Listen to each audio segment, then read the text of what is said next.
Tá gravando? Depois eu corto. Tá. Só pra gente poder dar uma... À sua vontade, não se preocupe. Qualquer coisa a gente dá uma parada. Deixa eu chegar mais pra cá um pouquinho pra você me ver. Eu acho que merecia a outra cadeira, você não acha, não? Pra quê? Aqui, ficava melhor? Aquela cadeira ali, olha ali. Não tá aparecendo cadeira nenhuma. Então beleza. A não ser que você esteja desconfortável. Não, confortável. Você quer trocar? Tá, então vamos lá. Então, vou me apresentar, para apresentar, no caso, o projeto, né?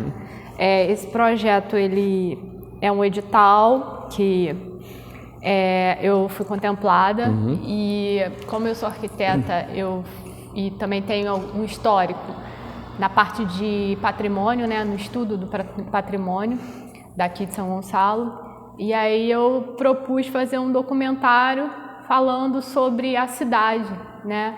E falando também, é um documentário manifesto, na verdade, porque eu sempre me senti meio que injustiçada, né? Por conta de alguns comentários que a gente ouve quando a gente vai para outro lugar, né? Porque como eu sou arquiteta, então a minha vida toda profissional foi construída fora de São Gonçalo, praticamente. Algumas coisinhas que foram feitas aqui.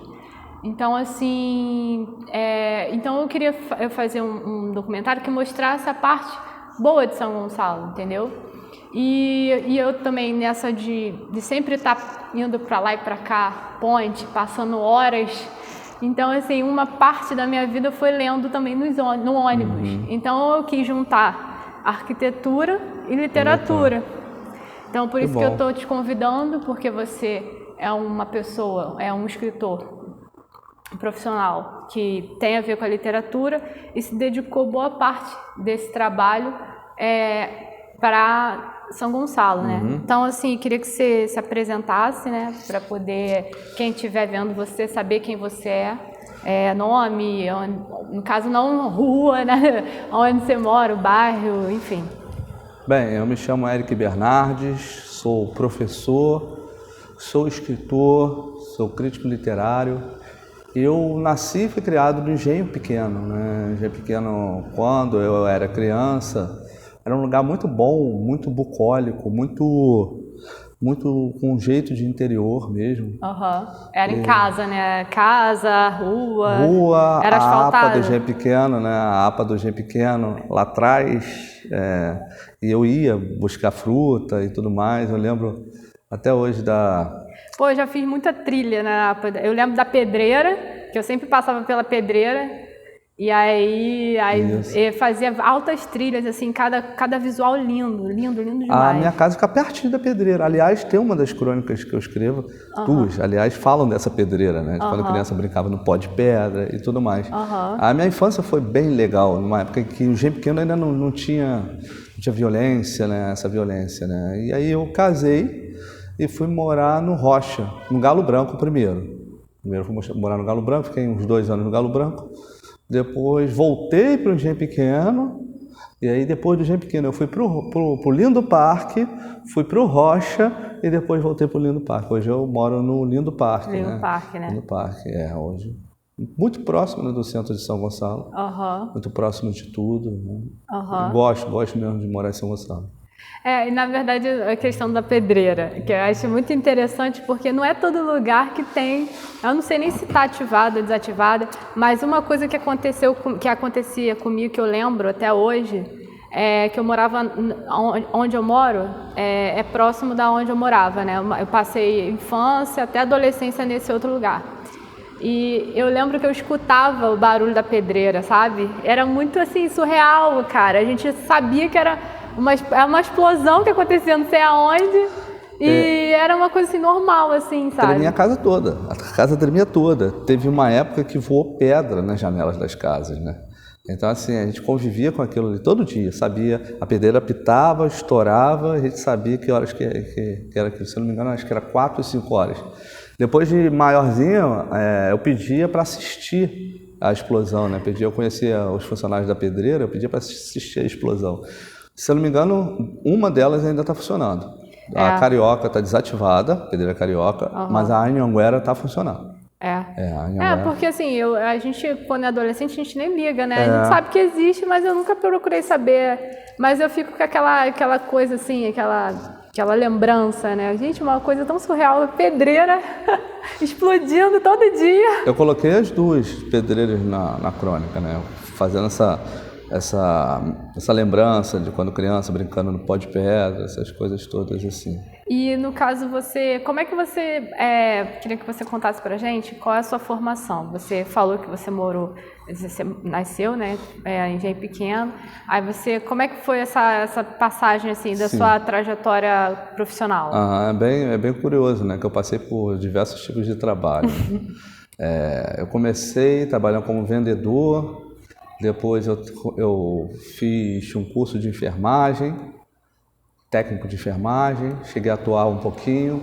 Depois vou trabalhar numa indústria farmacêutica, trabalhei 18 anos na indústria farmacêutica. Depois eu fiz letras. Na verdade, eu ainda estava na indústria farmacêutica, no laboratório, né? Bebral, que fica ali no Arsenal.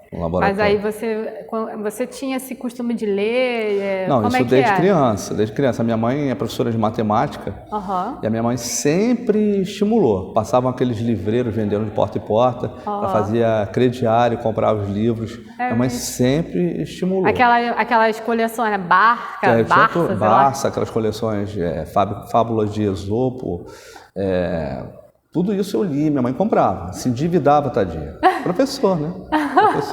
Mas eu tenho também, assim, eu estou vendendo livro há pouco tempo, né? Uns 2, 3 anos, e eu comecei a ter essa vontade de vender livro usado por conta de uma tia minha, que eu fui fazer algum trabalho de arquitetura para ela mesmo, e ela estava na varanda cheia de caixa de livro, e livro antigo. Eu falei, tia, o que você vai fazer com esses livros? Você vai jogar fora? Aí estava quase indo pro lixo, porque estava assim, estava acumulado, e aquelas pilhas de livros com aquelas capas de couro. Isso. Aí você falou que, então assim, na época, antigamente, não tinha muita opção, né? Você não tinha internet e tal. Não tinha Netflix, né? Não tinha Amazon, não tinha WhatsApp, não tinha Facebook, não tinha Instagram, não tinha nada, né? O que nós tínhamos era a TV, que não era das melhores, né? Aquela TV que precisava de uma antena muito boa para captar o sinal, e leitura, né? Então, você caiu dentro da leitura. Muito. Mesmo sem estudar letras ainda, eu lia muito. E quando criança, eu escrevia uns livrinhos, inventava umas historinhas, escrevia à mão, depois fazia uma capinha de cartolina, costurava, ficava do tamanho de um cordelzinho costurado. Era bem legal. Minha mãe falava, esse vai ser escritor. Eu levava de brincadeira, achava que não ia mesmo, né? Mas acabou que sempre, né? Eu me tornei professor também, né? Minha mãe era professora, eu dizia que nunca ia ser professor. A mesma coisa que eu. Eu consegui manter parte da promessa de não ser professor de matemática. Matemática eu não sou de português. Né? A mesma coisa que eu, porque eu também sou filha de professora, mas ao contrário, eu não tinha muitos... Eu lia gibi, sabe? Tipo, como eu morava em prédio, então assim, e eu era filha única... Então, eu sempre vivia na casa dos amiguinhos, né? E tinha um vizinho que ele tinha, assim... Ela, no caso, a família, né? Tinha uma estante gigante de livros e eles tinham a assinatura da Turma da Mônica. Então, o que mais me estimulou a ler, primeiro que eu lembro, foi o gibi da Turma da Mônica, entendeu? Mas eu sempre, como minha mãe era professora, sofrida, a gente fica traumatizado, né? Claro. A gente nunca... Dinheiro demora a cair na conta, atraso, 13º que não sai, esse tipo de coisa, né? Aí eu sempre dizia que não ia ser professora, mas eu dizia que queria ser bióloga, que ela era professora de biologia. Eu achava lindo falar que queria ser bióloga e tal. Isso passou um tempo. Mas aí depois eu não quis ser professora mesmo, mas agora, há pouco tempo, eu passei para a UERJ, vou fazer faculdade de novo, para tentar a carreira de professora. Ah, que legal. Seja bem-vinda, viu? Passei agora, esse ano. Seja bem-vinda. Seja bem-vinda. Vamos ver se eu vou... Aí calhou disso, né? De biologia? Não, vou ser de história. História. Aí vou fazer na FFP. Ah, legal. Aí vamos ver a luta, né? Mas aí tá, aí você...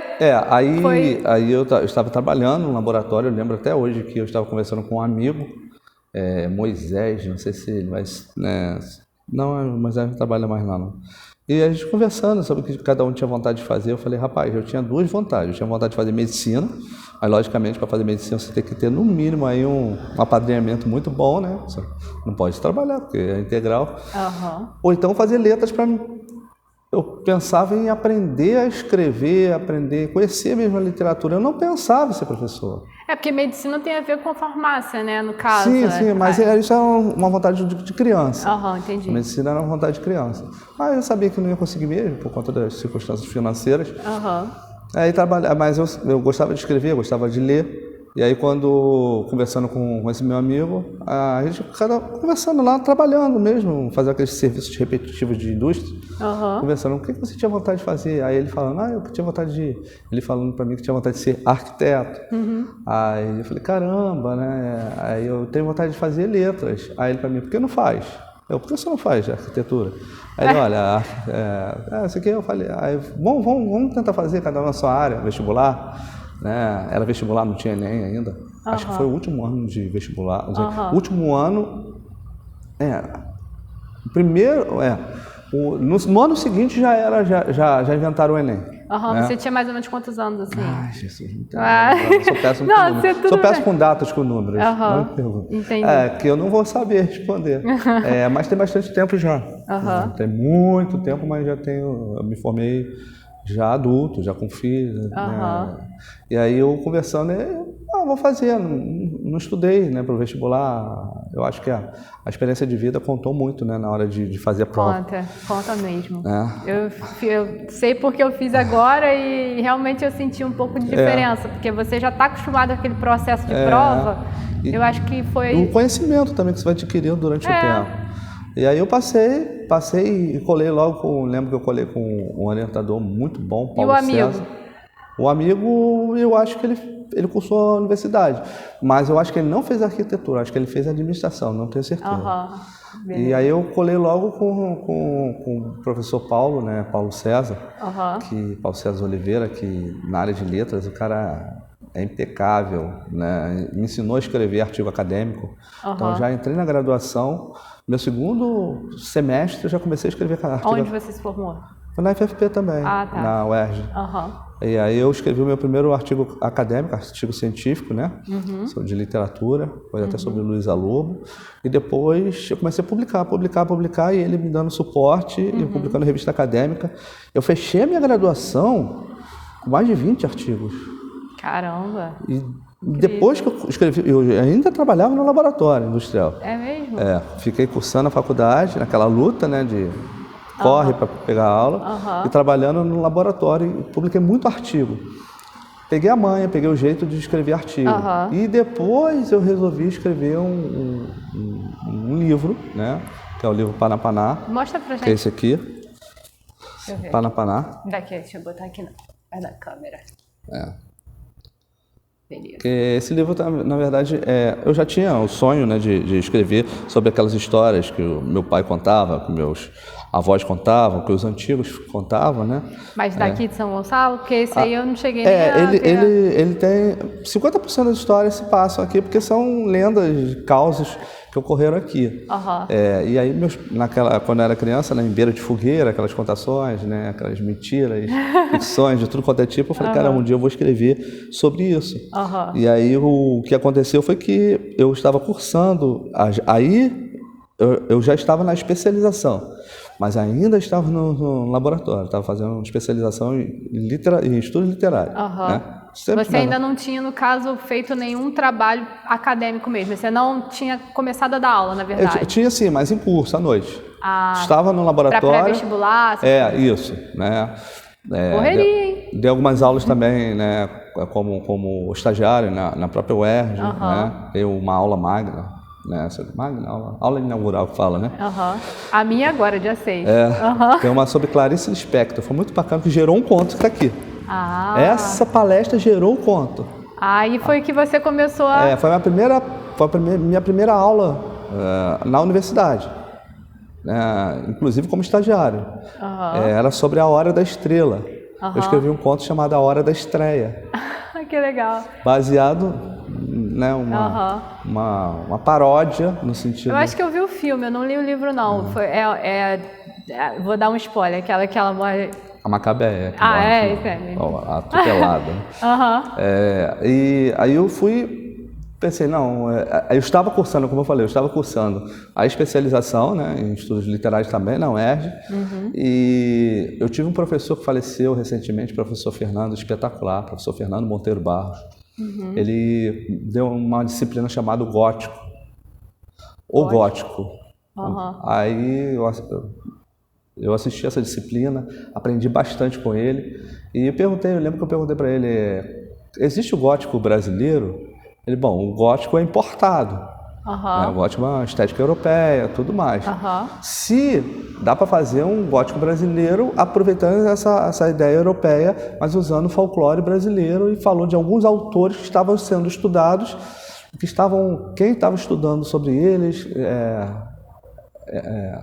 Cornélio Pena e alguns outros, João do Rio também, que estavam sendo estudados pelo viés do gótico, que talvez se tornasse um gótico brasileiro. Eu falei, caramba, eu quero escrever meu livro, que é sobre essa escola de terror, nessa estética.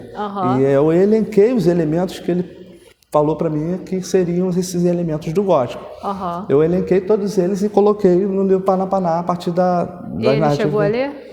Chegou, eu dei um de presente para ele. Ele gostou muito. Gostou muito. Que tudo é uma referência, né? A gente acha que a gente é um pouco autodidata, porque, enfim, quem é curioso tem um pouco disso, né?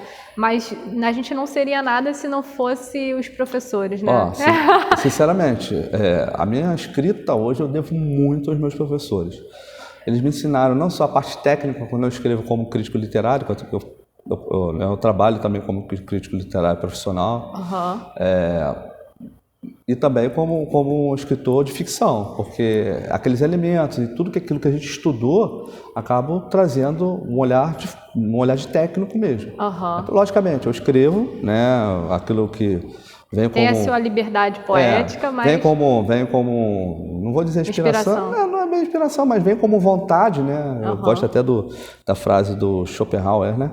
Nada nos passa senão pela vontade, né? Então, vem pela vontade, eu vou escrevendo, logicamente, consciente daquilo que eu estou fazendo, largo e depois eu vou maturando e usando a parte mais técnica, né? Primeiro entra o escritor de ficção, depois vem o crítico literário e tento enxergar o livro, a obra, como se não fosse minha.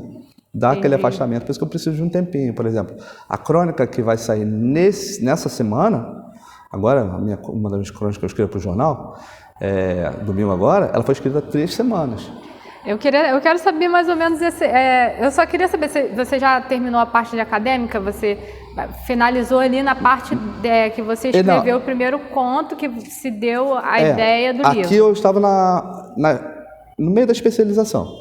Eu escrevi, né, o livro e usei essa estética gótica, né, chama-se Panapaná, cujo nome é Coletivo de Borboleta, porque um dos contos tem uma revoada de mariposas, né? Um panapaná de mariposas. E para quem não sabe, a capa é a textura de uma mariposa microscopiada, tá? É uma mariposa de verdade, microscopiada, e é fotografada e foi enviada para a capista, né, da editora, para fazer essa textura aqui. Legal, né? Curiosidade. E aqui são contos de meio sombrios, né, meio gótico. Eu fiquei curiosa para ler, vou querer ler. Deixa eu te perguntar. E aí, eu queria só parar um pouquinho nesse sentido, porque assim, a gente teve a primeira vez que eu falei com você pessoalmente foi numa feira ali no shopping Partage. Fisg, né? Da Fisg. Fisg. Acho que era Fisg. Porque tem duas, tem né? A Fisgo, né? E tem a Fisg. Então foi na Fisg. Na Fisg. E aí eu contei a respeito desse documentário que eu tô fazendo. A gente está aqui hoje. Isso foi ano passado, né? Só que assim, antes de conversar com você pessoalmente, eu não tive não pesquisei. Depois que eu fui pesquisar. E eu fico impressionada como as coisas vão se amarrando, as pessoas vão se conhecendo umas às outras. E eu, depois que eu li o primeiro, né, o primeiro Cambada, que tem no prefácio, se eu não me engano, um prefácio do Elcio Albano, que é o... Eu acho que o prefácio é da Nívia Sanden e a apresentação que é do Elcio Albano. Tem alguma coisa a apresentação é Elcio Albano. Eu sei que eu olhei assim, Elcio, gente, de novo Elcio. E aí, mas eu não tinha ainda a intenção de fazer o trabalho que eu estou fazendo juntamente com a editora Apologia Brasil, mas foi uma coisa assim, eu falei com você, comecei a ler o livro, aí Elcio Albano, aí depois Elcio Albano na minha vida. Eu quero saber que nesse texto que ele coloca, ele fala que você surgiu em 2018 na vida dele, que conversou com ele alguma coisa, ou se apresentou, e eu quero saber como é que foi essa questão de fazer contos semanais, crônicas, que eu acho assim uma coisa incrível. Como é que você consegue? Já estamos 4 anos escrevendo crônicas todo domingo e nunca deixamos de publicar uma crônica. Eu fico assim, impressionada. Parabéns, vai dar um pouquinho adiantado, né? Como é que você consegue espaço para fazer? Como é que você se organiza? É o meu prazer, né? É um dos meus maiores prazeres na vida. Quando eu não faço, não escrevo, eu me sinto mal, de verdade. Me sinto mal. Então a vida é tão corrida, tão sofrida assim, né? Muito trabalho, muito desgaste físico, muito aborrecimento. E meu momento de lazer é estar com meus filhos e escrever. Estar com minha família, estar com minha esposa e escrever. Então, eu escrevo por prazer. Quando a gente começou... Mas e a inspiração? Como é que você... Porque, assim, todos os seus contos têm a ver com... Isso que é a pergunta. São Gonçalo. Mas aí, como é que você se organiza? Como é que é a sua mente para você... Não, primeiro deixa eu explicar como que Elcio Albano começou, né? Quando eu publiquei o Panapaná, eu levei na livraria Ler é Arte, que eu sempre comprei livro lá. Virgínia, e eu fui lá, né? Posso deixar meu livro aqui para vender? Esse já estava publicado, né? Já estava publicado, né? Não tinha muito esse negócio de autores gonçalenses colocarem na livraria. Isso era quase ninguém, né? Poucos autores deixavam. E aí eu fui pedir a ela e deixei. Eu não lembro exatamente como, mas eu sei que eu enviei. Foi uma conversa dessa com a Virgínia, surgiu uma ideia de mandar para o jornal, uma coisa assim. Não lembro exatamente, essa parte fugiu. Mas eu lembro que eu enviei um texto para o Elcio Albano. Um texto que foi o sobre a Ponte Rio-Niterói, que nem é São Gonçalo. Aliás, nem Ponte Rio-Niterói né? Presidente Costa e Silva. Né? Se a gente for apelidar, eu prefiro que chame de Ponte Niterói-Rio, não Rio-Niterói. Não estou brincando, mas E aí eu mandei uma crônica dessa, na verdade é um conto, e o Elcio Albano gostou, falou, caramba, que estética bacana, né? Mistura história, mas com uma pegada literária. Eu falei, que eu sou professor de literatura, né? Já estava na especialização. Ele falou, caramba, você bem... Mas isso é uma crônica. Eu falei, isso é um conto. Bom, não vamos discutir gênero literário de crônica, até porque crônica se assemelha muito ao conto, então deixa para lá. Ele me fez o convite, né? Eu mandei para ele, queria mostrar o texto. Ele me convidou, por que você não escreve nessa pegada... todo domingo, um texto nesse nível. Eu falei, olha, eu nunca fiz isso, mas eu topo de cara, eu gosto muito de escrever, então usa a história de São Gonçalo como isso. Aí eu escrevi o primeiro texto, saiu no jornal daqui, jornal eletrônico e impresso, tinha impresso, acho que ainda tem. Mandei, aí eu lembro que foi sobre Luiz Caçador, acho que foi Luiz Caçador, a Ilha do Sol, a Luz del Fuego e a Ilha do Sol, e depois foram vários outros, e bombou, caiu na internet, e assim, foi uma surpresa, a quantidade de gente correspondendo, lendo e respondendo, nesse meio tempo, tomou uma visibilidade tão grande, logo de cara, né, as crônicas, que eu recebi um convite para escrever para um jornal de Nova Friburgo chamado A Voz da Serra. Eles queriam... Bom, mas é outra história. Eles queriam que eu escrevesse sobre samba, eu não sou da área de samba, mas consegui escrever a história de alguns compositores e escrevi também para o jornal A Voz da Serra durante um tempo. Mas aí essas histórias foram sendo publicadas, histórias sobre São Gonçalo, sendo publicadas. Chegou um momento, porque eu já tinha escutado, li alguns livros, inclusive do professor Rui Aniceto, li muita coisa sobre São Gonçalo, gostava, sabia, e das coisas que meus pais contavam, meus avós contavam. Só que chegou um momento que eu já não tinha mais repertório. Quando chegou, eu lembro, mais ou menos, crônica de número 22, eu falei, caramba, acabou. Né? E olha só como que é providencial, esse negócio de escritura é providencial. Nesse meio tempo, eu fui chamado, essa parte eu lembro muito bem, eu fui chamado para dar palestra nas escolas sobre história de São Gonçalo. Eu fazia questão de frisar, eu não sou historiador, eu sou professor de literatura que usa a memória como base. Comecei a dar palestra nas escolas. E assim, as crianças, por incrível que pareça, era para adulto, mas as crianças adoraram. E começou a surgir criança levantando o dedo falando, você já escreveu sobre tal lugar? Eu falei, não. Então, a minha avó sabe muito sobre lá. Eu falei, olha que legal, me dá o telefone da sua avó. Eu ligava e eu ia nos lugares. É isso que eu falei, gente, da onde ele tirava as ideias e tal, e foi indo assim, A partir, olha só, foi tudo a conexão das coisas. Eu comecei escrevendo, fui chamado para dar as palestras, a partir das palestras eu fiz contatos, os professores e diretores, como é que fala? Replicaram a ideia com outros professores trouxeram ideias, alunos trouxeram ideias, professores trouxeram ideias, leitores começaram a mandar mensagem para o editor Elcio, pedindo meu telefone, que queriam narrar sobre o bairro deles também. E você foi? Eu fui, às vezes marcava no lugar, marcava na casa da pessoa, ou então por telefone mesmo, e na rua. Quantas vezes eu encontrei com gente na rua para ouvir história, eu nunca anotei nada. Eu vou, né, eu lembro que eu estive com o escritor Zé Salvador lá no Luiz Caçador, para a gente fazer uma outra versão e até dar uma palestra lá, e depois que eu ouvi uma outra versão, eu lembro que ele falou assim, você tá doido para voltar para casa para escrever, né? Eu falei, não, eu quero esquecer uma parte, para poder criar. Entendi. Um pouco eu quero esquecer para poder usar a minha estética literária para amarrar o texto. Porque no caso, assim, quem lê os seus livros, né, percebe que você se coloca como um personagem às vezes. Sim. E aí fica naquela dúvida, será que aconteceu? Exatamente. Será que não aconteceu? O jogo da ficção é esse, né?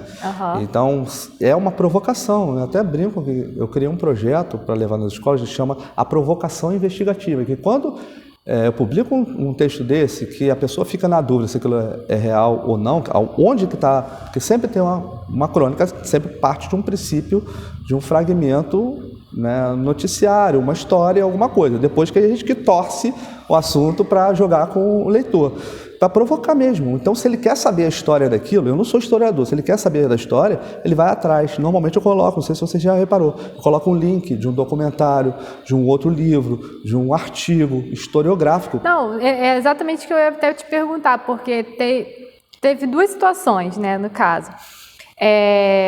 Teve o da Madame Graham, que eu fiquei assim, eu falei, gente, será que ele achou esse diário? Aí eu não quero dar spoiler, mas enfim. Aí eu perguntei, e você, não, nunca fui nesse lugar. Nunca fui para a Inglaterra, nunca frequentei um pub inglês, né? Não, porque eu costumo assim, eu leio o livro logo do primeiro capítulo. Eu não costumo ler a introdução, não sei o que, não sei o que lá. Por isso que... Aí depois que você falou que nunca foi e me contou esse negócio, aí que eu fui ver que você estava... Mas eu posso estar mentindo também, eu posso ter ido e estar te contando que não foi. Mas você foi ou não foi? Eu estudei aqui, curso de inglês. Quem sabe eu não fiz algum intercâmbio para lá. Pode ser também. Não, mas entendeu o que eu tô querendo dizer? Se eu tivesse lido o prefácio antes, agora eu já estou começando a prestar atenção. Eu li primeiro um pouco, pelo menos passar, porque eu sou muito ansiosa, então eu gosto de ir logo para a história, entendeu? E aí, também teve agora, recentemente, que eu li o segundo, foi a história do bairro Sete Pontes. Sete Pontes, né? Que eu não sabia que São Gonçalo teria sido a pioneira em fazer construção com concreto armado. Na sua área, né? Aí eu falei, e tem um link lá, não abri o link, que eu tenho que escrever o link, aí na correria eu não escrevi, mas eu vou procurar e vou saber, vou tentar ver. Lá, importante. Achei muito legal, cara. É legal, porque conta a história, né, de uma forma, obviamente, literária, um jogo de linguagem provocativo, é proposital isso, para trazer o leitor para a pesquisa, né? Para trazer, para fazer com que ele fique na dúvida. E São Gonçalo, nessas 7 pontes, né, tem a participação desse, não sei se é arquiteto ou engenheiro, eu sempre confundo, né? Os profissionais detestam que eu confundo os dois. É igual confundir psicólogo com psiquiatra, né? Não pode. Mas o professor confunde. Ele era francês, e isso foi no contexto da Guerra do Paraguai. Aliás, né, a ponte, o bairro se chama, não é o bairro, o logradouro se chama Ponte Paraguai por causa disso, né? O bairro o distrito é 7 pontes, né? Mas o logradouro que tem ali, um outro logradouro se chama Ponte Paraguai.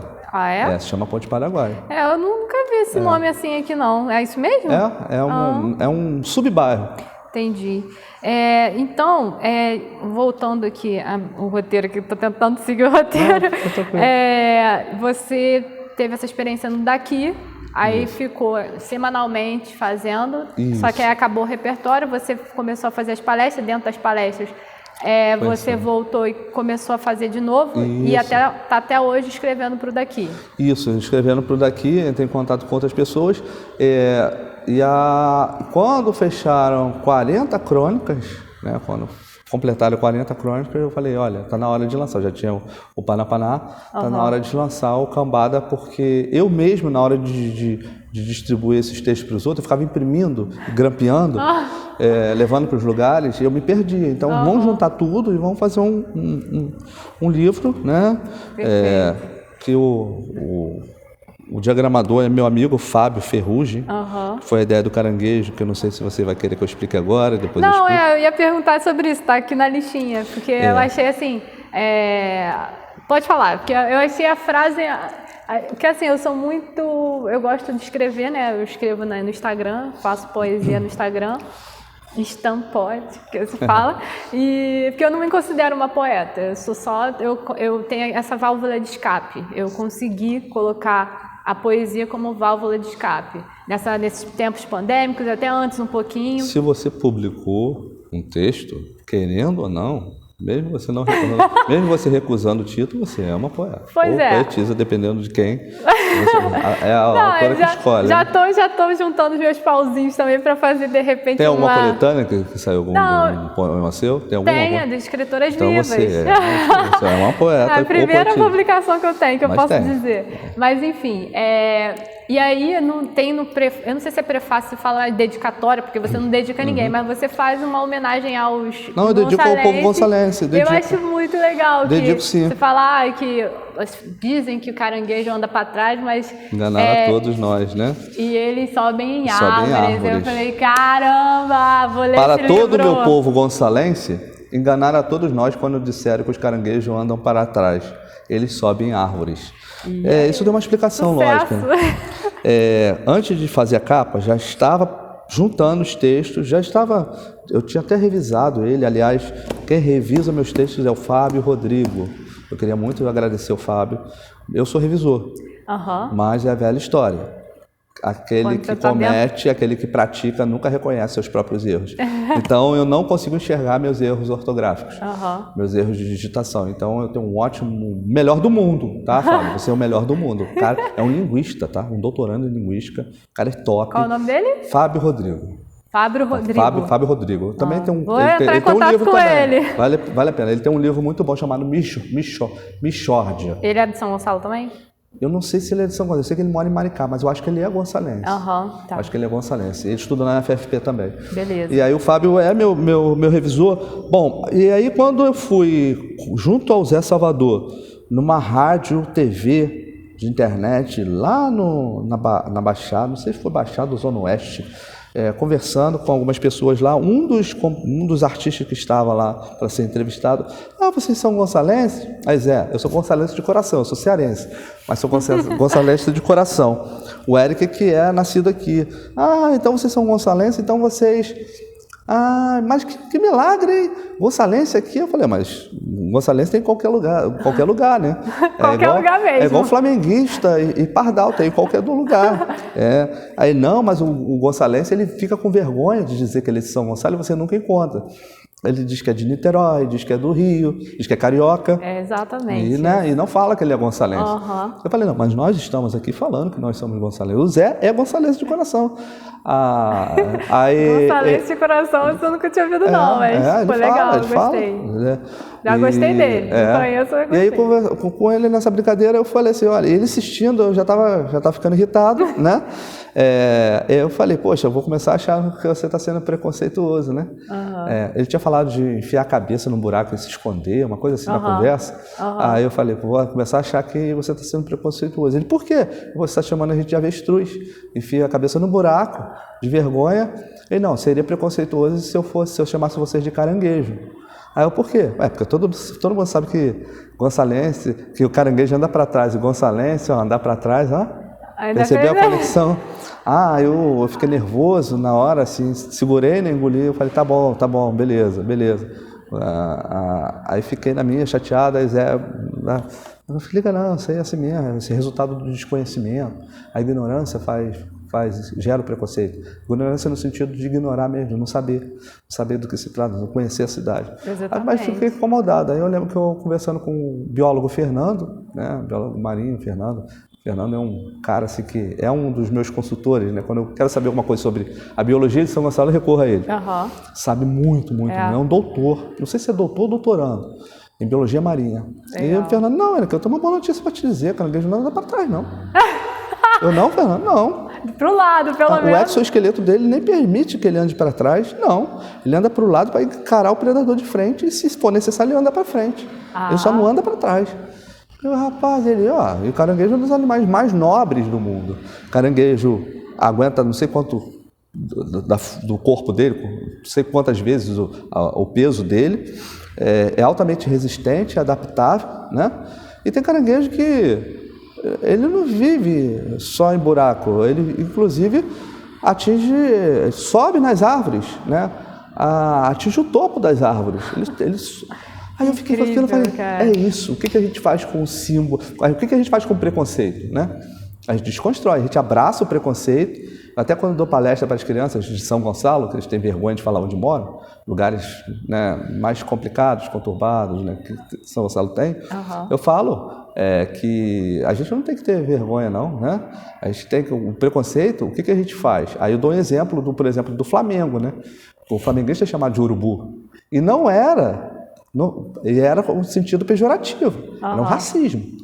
O que o flamenguista fez? Abraçou o preconceito, desconstruiu, esvaziou esse sentido. Eu também. Desconstruiu o preconceito, né? Investiu de sentido novamente. E você olha aquele urubuzão fortão e ganhando os títulos aí. E assim é o povo gonçalense, né?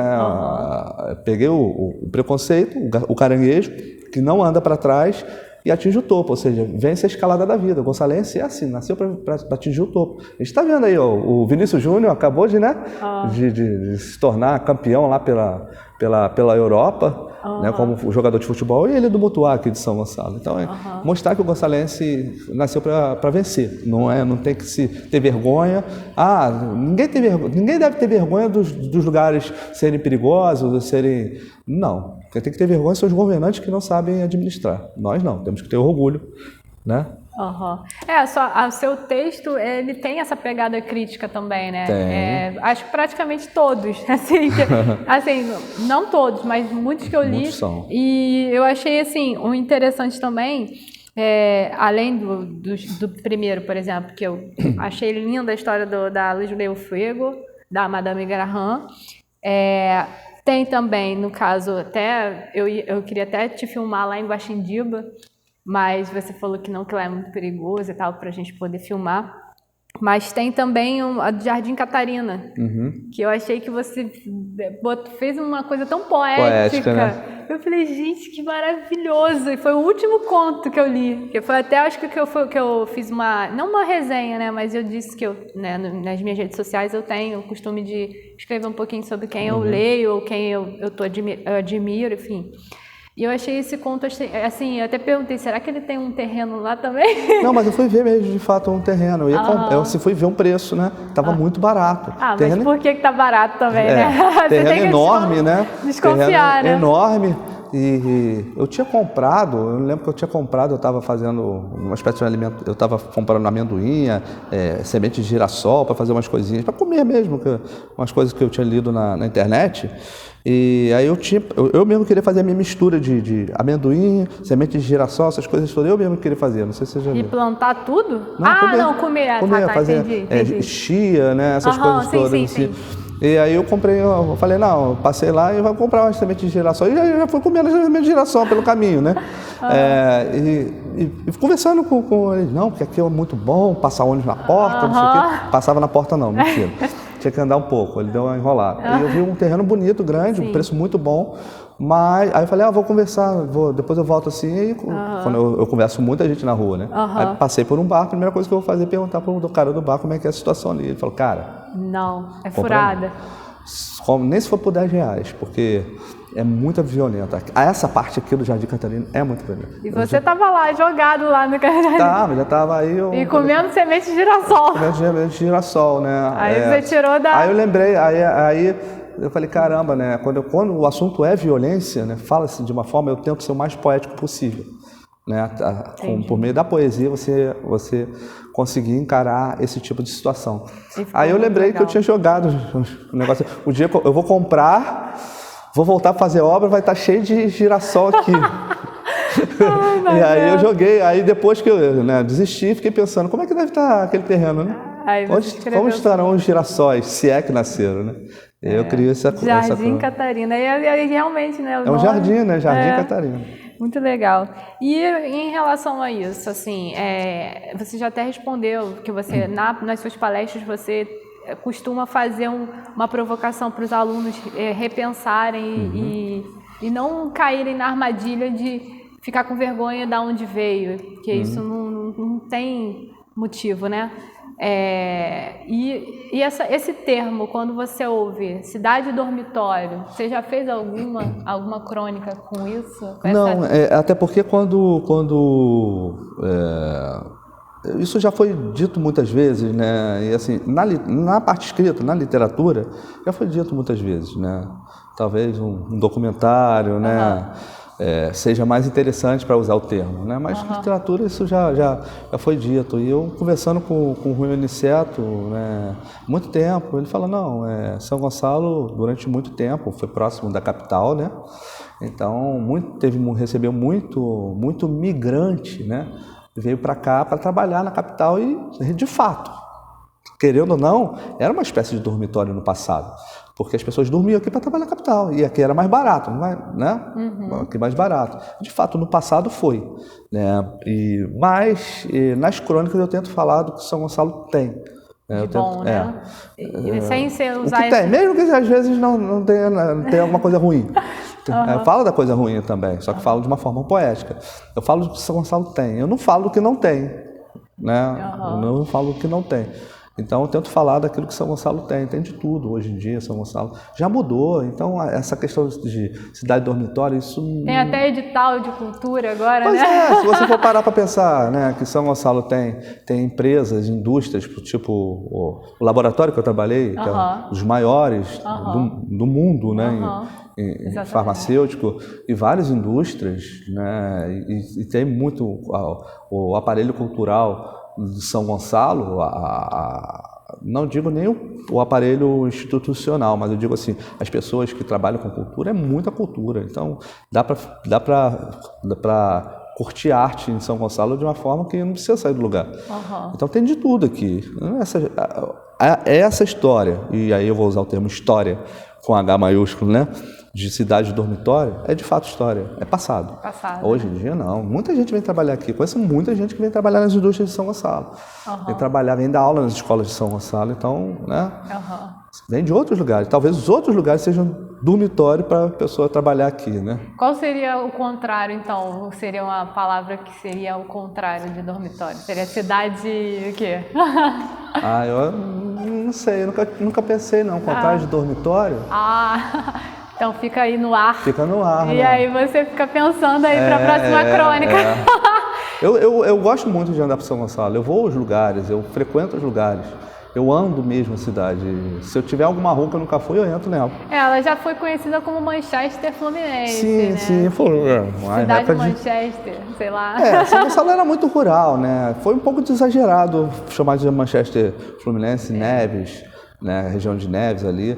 Né? Logicamente, muita indústria, mas São Gonçalo era rural. E ainda é muito rural. Pouca gente se dá conta disso. Pois é. Os lugares que eu vou para fazer as pesquisas... Guaxindiba, por exemplo? Guaxindiba é muito rural. É, né? Muito rural. Largo da Ideia é muito rural. É outro mundo, né? Você parece que está em outro lugar, tá fazenda. Tá num boi mastigando o capim, olhando para sua cara, você andando, as pessoas de porta aberta...